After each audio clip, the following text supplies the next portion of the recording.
గౌరవనీయులు ఈటల రాజేందర్ గారు, మహేష్ అన్న, శ్రావణ్ గారు, ప్రకాష్ గారు సుదీర్ఘంగా అనేకమైన విషయాలను సంక్షిప్తంగా చెప్పారు, వివరణాత్మకంగా మాట్లాడారు. నర్మగర్భంగా కూడా చాలా విషయాలను సభముద్దు వచ్చే ప్రయత్నం చేశారు. ఓబీసీల పోరుబాట అనేటువంటి ఈ పుస్తకావిష్కరణ సందర్భంగా పుస్తక రచయితులైనటువంటి గౌరవనీయులు పెద్దలు సీనియర్ ఐఏఎస్ అధికారి అయినటువంటి పరికిపండ్ల నరహరి గారికి, పృథ్వీరాజ్ సింగ్ గారికి హృదయపూర్వకంగా నా అభినందనలు తెలియజేస్తా ఉన్నాను. రాజేందర్ అన్న, మహేష్ అన్న చాలా కీలకమైనటువంటి వ్యక్తులుగా వారి వారి అభిప్రాయాలను, వారు చేస్తున్నటువంటి కృషిని చాలా గొప్పగా చెప్పారు. అయితే ఈ పుస్తకానికే పరిమితమై ఆలోచన చేసినప్పుడు స్వాతంత్రానికి ముందు, స్వాతంత్రం వచ్చిన తర్వాత మొత్తం బీసీల యొక్క చరిత్ర, భూమిక, రాజ్యాంగంలో పొందుపరచబడ్డటువంటి అధికారాలను సరిగా ఉపయోగించుకోలేనటువంటి పరిస్థితులు, పరిణామ క్రమంలో అన్ని రాష్ట్రాల్లో జరిగినటువంటి పోరాటాలు, అవన్నీ కూడా చాలా ఇన్డెప్త్గా దాన్ని స్టడీ చేసుకుంటూ వచ్చారు. ఎందుకంటే విద్యార్థి దశ నుండి బీసీ ఉద్యమాల్లో ఆనాడు శ్రీ ఆర్ కృష్ణయ్య గారి నాయకత్వంలో మేమందరం కూడా విశేషంగా కృషి చేసినటువంటి చరిత్ర మీ అందరికీ తెలిసిందే. నా మిత్రుడు జాజల శ్రీనివాస్ గౌడ్ గారు కావచ్చు, శ్రావణన్న కావచ్చు, ఎవరికి వాళ్ళం ఏ విధమైనటువంటి ఆలోచన దృక్పథాలు ఉన్నప్పటికీ వెనుకబడిన వర్గాల యొక్క హక్కుల కోసం, ప్రయోజనాల కోసం దశాబ్దాలుగా చేస్తున్నటువంటి కృషి మీ అందరికీ తెలిసిందే. ఇవాళ ఓబీసీల పోరు బాట మహేష్ కుమార్ గౌడ్ గారు ఈ రాష్ట్ర ప్రభుత్వం చేసినటువంటి 42% సంబంధించినటువంటి సర్వే, దాని తర్వాత బిల్ 3, బిల్ 4 అసెంబ్లీలో పెట్టడం, ఆ బిల్లులను ఆమోదించి గవర్నర్ గారికి పంపించడం, గవర్నర్ గారు సంతకం పెట్టిన తర్వాత రాష్ట్రపతి గారి దగ్గరికి పోయింది. అవి పోయినటువంటి విధానాలు, చేసినటువంటి కృషి గొప్పది, నేను కాదనను. కానీ వాళ్ళు మనం పోరుబాట సమావేశంలో ఉన్నాం. ఈ మధ్యకాలంలో మా పొన్నం ప్రభాకర్ అన్న మహాత్మా జ్యోతిబా పూలే గారి యొక్క సినిమా చూపించింది మా అందరికీ. పూలే గారి గురించి తెలియనటువంటి వాళ్ళు ఎవరు ఉండరు. ఎన్ని కష్టాలైనా ఎదుర్కొని అనుకున్నది సాధించడమే అనేటువంటి ఒక ఆయుధంగా దాన్ని అభిమతంగా పెట్టుకొని పోయినటువంటి వాడు పూలే. మాలాంటి వాళ్ళం అంతే. ఆయా సందర్భాల్లో ఏ రాజకీయ పార్టీలో ఉన్నా బీసీలకు సంబంధించిన విషయాలు వచ్చినప్పుడు రాజీ లేకుండా మాట్లాడతాం. పదవులు వస్తాయి, పోతాయి. పదవులు ప్రధానమైనవి కాదు. మహేష్ అన్న మాతో పాటు మాకు సీనియర్గా ఉస్మానియా విశ్వవిద్యాలయంలో మేమందరం కలిసి పోరాటాలు చేసినాం. ఆ విధంగానే ప్రభాకర్ అన్న కూడా మాతో అనేకమైనటువంటి ఉద్యమాల్లో పాల్గొన్నాడు. శ్రావణన్న కూడా మాతో పాటు ఉస్మానియా విశ్వవిద్యాలయంలో పోరాటాలు చేశాం. ఇవాళ మేము ఎక్కడున్నా నరహరి గారు లాంటి ఒక స్వచ్ఛమైన వ్యక్తి ఈ వేదిక మీదకి పిలిచి ఈ పుస్తక ఆవిష్కరణ కార్యక్రమంలో పాల్గొనే అవకాశం ఇచ్చిందంటే ఇదంతా మాలాంటి వాళ్ళని చేస్తున్నటువంటి కృషికి ఒక గౌరవంగా నేను భావిస్తూ ఉన్నాను. అయితే ఇవాళ 42% రిజర్వేషన్ల గురించి మనం మాట్లాడుకోవాలి. ప్రభుత్వం హామీ ఇచ్చింది, పని చేసింది. మరి 42% ఎప్పుడు అమలవుతుంది అనేటువంటిది చాలా ప్రధానమైంది. మహేష్ అన్న మీద నీ మాట్లాడు, మహేష్ అన్న నా మీద మాట్లాడు, ఇది సరైనది కాదు. ఇది ఆ వేదిక కాదు. మేము ఆయనను చూసి చాలా సందర్భాల్లో అనేక మంది మైకులు పెట్టినా మైకుల ముందు మాట్లాడుతున్నాం. ఎందుకంటే కొట్టుకుంటా ఈ స్థాయికి వచ్చాడు. ఇవాళ ఒక పార్టీకి, అధికార పార్టీకి ఒక నాయకుడిగా ఎదిగిండు. మా రాజేంద్రన కూడా ఆనాడు సంక్షేమ హాస్టల్లో ఉండి పురుగులన్నందిని నీళ్ళచారు తాగినోడు. ఆర్థిక మంత్రి అయిన తర్వాత ఆ పురుగుల అన్నం లేని, నీళ్ళ చారు లేని సంక్షేమ హాస్టళ్లకు రూపకల్పన చేసిండు. మేము ఆనాడు చాలా గర్వపడ్డాం. ఆర్థిక మంత్రి పేషీలకు మేము చాలాసార్లు పోయేవాళ్ళం. కృష్ణన్న, మా జాజసీను, మేమందరం కూడా అన్ని గవర్నమెంట్లలో పోయినాం. ఒక్కడే ఆర్థిక మంత్రి అధికారులతో కూర్చొని ఫైల్స్ చూస్తుండేవాడు. కానీ మా రాజేందర్ అన్న పేషికి పోగానే చెమట వాసన వచ్చేది. ఎక్కడ కూడా స్నానం చేయనోళ్ళు, అప్పుడే బస్సు దిగినోళ్ళు, గోసీలు పెట్టుకున్నోళ్ళు అధికారులంతా అడిగేవాళ్ళట రాజేందర్ అన్నను, ఏం సార్ మీ పేషి నిండా ఇంత జనాలు ఉంటారని చెప్పి. నా పేషికి చెమట కంపు వచ్చేటటువంటి వాళ్ళే వస్తారు, వాళ్ళే నా ప్రజలు అని చెప్పి గట్టిగా చప్పట్లు కొట్టండి అని చెప్పి రాజేందర్ గారు చెప్పుకోవడం జరిగింది.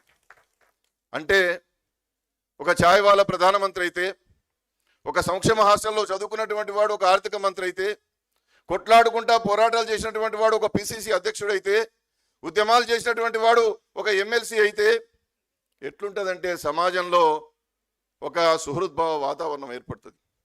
ఇవాళ 42% రిజర్వేషన్లు కావాలని చెప్పి మనం కొట్లాడుతున్నప్పుడు ఇవాళ ఇక్కడ నుండి ఢిల్లీకి పోయినాయి. చాలా సంతోషం. మహేష్ అన్న పవర్ పాయింట్ ప్రజెంటేషన్ కూడా వాళ్ళ ఏఐసిసి ముందు ఇచ్చి రావడం జరిగింది. ఇవాళ నేను ఒకటే అడుగుతా ఉన్నాను, మీరు 42% రిజర్వేషన్లకు సంబంధించి 31C కింద ఇవాళ రాష్ట్రపతి గారిని అడిగారు. అంటే మీరు పంపినటువంటి బిల్ 3, బిల్ 4 ఏదైతే ఉందో మేము అసెంబ్లీలో ఆమోదించుకున్నాం, మా గవర్నర్ గారు ఆమోదించారు, వీటికి ప్రొటెక్షన్ ఇవ్వమండి అని మాత్రమే మీరు రాష్ట్రపతి గారిని అడిగారు. మరి రాష్ట్రపతి గారి దగ్గర ఉన్నటువంటి దానికి కేంద్ర ప్రభుత్వానికి ఏం సంబంధం ఉంటుంది అనేటువంటి ఇంకో చర్చ. ఇవాళ అసెంబ్లీలో 9వ షెడ్యూల్లో పెట్టమని తీర్మానం చేయడం కానీ, మంత్రివర్గంలో ఏకగ్రీవంగా 9వ షెడ్యూల్లో పెట్టమని తీర్మానం చేయడం కానీ, ఆ తీర్మానాలను కేంద్ర ప్రభుత్వానికి పంపడం కానీ, సామాజిక మంత్రిత్వ శాఖ దాన్ని పరిశీలించడం కానీ లాంటి కార్యక్రమాలు జరగలేదు. కాబట్టి ఇవాళ నేను మా నాయకుడిని, మన నుండి ఎదిగినటువంటి నాయకుడిని నేను విమర్శించడం కాదు. అన్నా నువ్వు ఉన్నతమైన స్థితిలో అక్కడ కూర్చున్నావు కాబట్టి 9వ షెడ్యూల్లో పెట్టమని మీరు మంత్రివర్గంలో తీర్మానం చేయండి, అసెంబ్లీలో తీర్మానం చేయండి, కేంద్రానికి పంపించండి, అప్పుడు అఖిలపక్షాన్ని తీసుకుపోండి, అప్పుడు మనకు లాభం జరుగుతుంది. మీరు 31Cలో అడిగి 9వ షెడ్యూల్లో పెట్టమంటే ఎట్లా పెడతారు? కాబట్టి ఇది ఒక సాంకేతికంగా ఇది ఒక పొరపాటు జరిగింది. లేదా 31C ప్రొటెక్షన్ అనేటువంటిది మంచిదే కానీ మీరు 31B కింద అడగలేదు. 31B కింద అడగండి. మీకు 42 గురించి ప్రధానమంత్రి గారిని కలవడం, అఖిలపక్షం వెళ్ళడం, అక్కడ పోరాటం చేయడం, ఇవన్నీ చేసేటటువంటి అవకాశం వస్తుందని చెప్పి నేను మనవి చేస్తా ఉన్నా. అంతేకాకుండా ఇవాళ తమిళనాడు ఎప్పటికీ ఆదర్శం అని చెప్పి మనం చెప్పుకుంటున్నాం. నరహరి గారు కూడా చాలా సందర్భాల్లో వారి ప్రసంగంలో చెప్పారు. తమిళనాడు ఎట్లా ఆదర్శమైంది? తమిళనాడు ప్రామాణికమైన పద్ధతులు పాటించడంలో మనకు ఆదర్శమైంది. అక్కడ రిజర్వేషన్లు నిలబెట్టుకోవడానికి ఒక స్వతంత్రమైనటువంటి కమిషన్ వేసి, ఆ కమిషన్ ద్వారా నిష్పక్షపాతంగా 2 సంవత్సరాలు అధ్యయనం చేసినటువంటి దాన్ని ప్రొజెక్షన్ చేసుకొని 69% గురించి కొట్లాడి పార్లమెంట్లో గొడవ చేసి ఆమోదింపజేసుకొని వాళ్ళు 31B కింద 9th షెడ్యూల్లో పెట్టించుకున్నారు. ఇవాళ నేనేమంటున్నానంటే కొన్ని ప్రామాణిక పద్ధతులు పాటించడంలో తెలంగాణలో కొంత ఇబ్బంది జరిగింది. ఆ ప్రామాణిక పద్ధతులు పాటించడానికి మీరు ముందుకు రావాలని చెప్పి నేను సవినయంగా మనవి చేస్తా ఉన్నా. ఇంతకన్నా దీని మీద ఎక్కువగా మాట్లాడాల్సినటువంటి అవసరం లేదు. అందరికీ అన్నీ తెలుసు. కానీ ఇవాళ గౌరవ ముఖ్యమంత్రి గారు దీని మీద సానుకూలంగా ఉన్నారంటున్నారు. మీరైతే నాయకుడిగా అక్కడ ఉన్నారు. ఇవాళ పొన్నం ప్రభాకర్ గారు కమిట్మెంట్ ఉన్నటువంటి నాయకులు ఉన్నారు. మేమందరం కూడా మీ వెంబడి ఉన్నాం. కాబట్టి 42% సాధించుకోవడానికి కావాల్సినటువంటి పోరుబాట ఇవాళ ఈ రాష్ట్రంలో రావాల్సినటువంటి అవసరం ఉంది. ఆ దిశగా కూడా ఈ వేదిక నుండి ఆరంభం కావాలని చెప్పి నేను మనవి చేస్తా ఉన్నా. కాబట్టి ఇవాళ మండల్ కమిషన్ జరిగినటువంటి పోరుబాట, దాని తర్వాత రోహిణి కమిషన్, ఇవాళ కేంద్ర ప్రభుత్వం కులగణన చేస్తామని చెప్తా ఉంది. 2011లో UPA 2 ప్రభుత్వం ఉన్నప్పుడు మన్మోహన్ సింగ్ గారు సోషియో ఎకనామిక్ కాస్ట్ సెన్సస్ 2011 కూడా చేశారు. 5,000 కోట్లు ఖర్చు పెట్టారు. కానీ ఆనాడు చేసినటువంటిది గ్రామీణాభివృద్ధి, పట్టణాభివృద్ధి శాఖల ద్వారా చేశారు. కాబట్టి ఒక డిపార్ట్మెంట్కు సమన్వయం లేదు. కాబట్టి సెన్సస్ డిపార్ట్మెంట్ ద్వారా చేయలేదు. కాబట్టి 5,000 కోట్లు ఖర్చు అయినా అది సర్వే కింద మిగిలిపోయింది. అది వాడుకోవడానికి వీలు కాలేదు. ఇవాళ కేంద్ర ప్రభుత్వం 1948 సెన్సస్ యాక్ట్ ప్రకారం చేస్తాం, సెక్షన్ 3 ప్రకారం చేస్తాం అంటున్నారు. నేను ఇవాళ గౌరవనీయులు మాన్యులు పార్లమెంట్ సభ్యులు ఉన్నటువంటి రాజేంద్ర గారు ఇక్కడ ఉన్నారు కాబట్టి నేను కోరుతా ఉన్నా, సెక్షన్ 3లో సెన్సస్ యాక్ట్ సెక్షన్ 3లో గణన చేయమని చెప్పారు. కానీ కుల గణన, కులము, ఉపకులము, గోత్రము, ఉపనామము లాంటి పదాలు లేవు. కాబట్టి ఇవాళ నేను మాననీయులైనటువంటి ప్రధానమంత్రి గారికి కూడా సుదీర్ఘంగా ఒక పవర్ పాయింట్ ప్రజెంటేషన్తో కూడిన కూడినటువంటి ఒక డాక్యుమెంట్ పంపడం జరిగింది పరిశీలన చేయమని. సెక్షన్ 3లో కులము అనేటువంటి మాట ఉంటే చాలా సమృద్ధిగా ఉంటుంది. సెక్షన్ 8లో కులానికి సంబంధించినటువంటి ప్రశ్నలు అడగాలనేటువంటి చట్టబద్ధత ఉంటే అది పరిపూర్ణంగా ఉంటుంది. సెక్షన్ 15లో, సెక్షన్ 16లో, సెక్షన్ 17లో దీనికి సంబంధించినటువంటి రూల్స్ను కూడా ఫ్రేమ్ చేయడానికి అవకాశం ఉండే విధంగా ఆ చట్టాన్ని చాలా బలోపేతం చేసి కులగణన చేస్తే తప్పనిసరిగా బీసీలకు, ఈ దేశంలో ఉన్నటువంటి అన్ని వర్గాలకు న్యాయం జరుగుతుంది.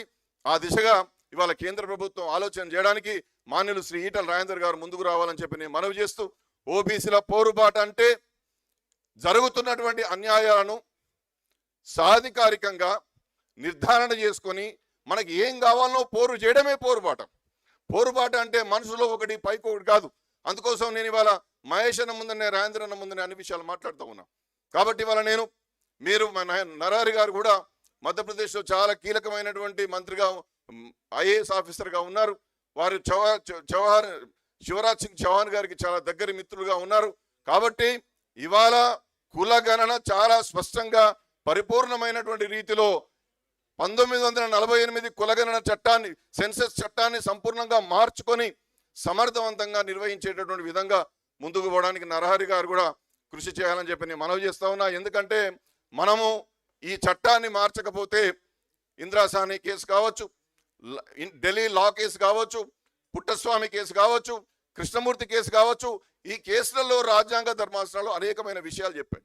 వాటిని అన్నింటినీ అడ్రస్ చేయాలంటే గణన చట్టాన్ని సమర్థవంతంగా మార్చాల్సినటువంటి అవసరం ఉందని చెప్పి నేను మనవి చేస్తూ, ఇంకా పెద్దలందరూ కూడా ఉన్నారు కాబట్టి కాలాతీతం చేయకుండా ఒక నిబద్ధతతో, ఒక నిజాయితీతో ఐఏఎస్ ఆఫీసర్ అయినప్పటికీ ఏ వర్గాల్లో పుట్టాడో ఆ వర్గాలకు ఒక కలంగా నిలబడి ఇవాళ ఓబీసీల పోరుబాట పుస్తకాన్ని రాసి ముందుకొచ్చినందుకు వారికి హృదయపూర్వకమైనటువంటి అభినందన తెలియజేస్తూ సెలవు. జై హింద్, జై భారత్, జై బీసీ.